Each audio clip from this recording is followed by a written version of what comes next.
Mungkin ini tuh definisi bertemu buah jatuh sepohon-pohonnya di jalur trekking menuju ke Danau Kaco kemarin. Dan bertemu kelabang mager, kayaknya kelabang ini tuh the king of kaum rebahan ya kan. Kenapa aku bilang the king of kaum rebahan? Karena kelabang ini tuh pewe banget tuh di jalur nih. Kita udah ganggu-ganggu, dia nggak gerak sedikit pun. Terus kita juga makan siangnya, lalapannya itu pacet, gemoy, dan lucu sekali. Begini ceritanya. Ini lanjutan cerita yang kemarin. Kita kan melanjutkan perjalanan untuk menuju ke pos 1. Nanti itu di pos 1 kita bakal makan siang. Nah, di perjalanan menuju pos 1, jalurnya itu udah beda tuh dari jalur-jalur yang sebelumnya. Karena di sini asli becek banget. Inilah risiko trekking di musim hujan. Enaknya ya karena adem, sejuk, tapi nggak enaknya itu jalurnya becek begini, sepatu jadi basah dan kaki kita bisa kram tuh. Bisa sampai kempes-kempes tuh kaki ya kan. Ini aku mau nyebrang sungai. Di sini juga berasa tuh betapa pentingnya trekking pole untuk sebuah pegangan ya kan. Jadi kalau ada trekking pole, kita punya pegangan tuh pas nyebrang. Nah, nanti pegangan itu bisa digunakan untuk bayar BPJS, bayar kredit.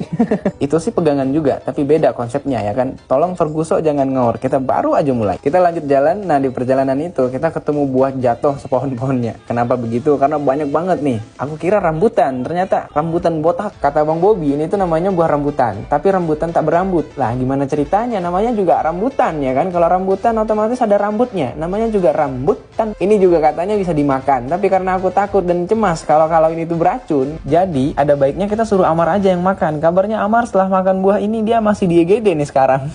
Kita lanjutkan lagi nih perjalanan untuk menuju ke pos 1. Di perjalanan itu kita ketemu lagi sama kelabang. Ini kayaknya banyak banget nih penemuan-penemuan kita di pendakian kali ini. Tadi kelabang ini tuh hampir diinjak tuh sama Amar. Dan aku mau sebut kelabang ini memang rajanya mager, the king of mager ya kan. Ini kalau kita digigit sama kelabang ini, sakitnya itu beda dari sakit-sakit patah hati kayaknya. Sakit banget, bisa-bisa demam tuh 3 hari ya kan. Ya sudah, biarkan saja kelabang ini berjemur di sini karena mungkin dia udah pakai samblong, jadi nggak perlu khawatir soal kulit terbakar. Ini ada sedikit informasi nih buat kalian. Kalau seandainya kalian mau ke Danau Kaco, kalian tuh nggak perlu mikir takut nyasar ataupun tersesat di jalur. Karena untuk ke Danau Kaco itu sudah banyak penunjuk arahnya. Jadi kalau udah ketemu nih sama jalur yang ada tanda panah begini, berarti kalian itu berada di jalur yang benar. Kalau nemu tanda silang, berarti masuk ke jalur yang salah. Maka segeralah masuk ke jalur yang benar lagi. Takut-takutnya nanti besok ajal menjemput nggak sempat taubat.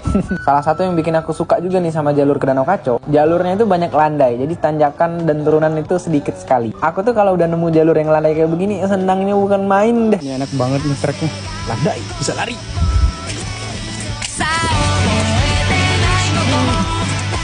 Ah, tuh kan, nggak jelas banget kan, bisa jadi Naruto kalian tuh.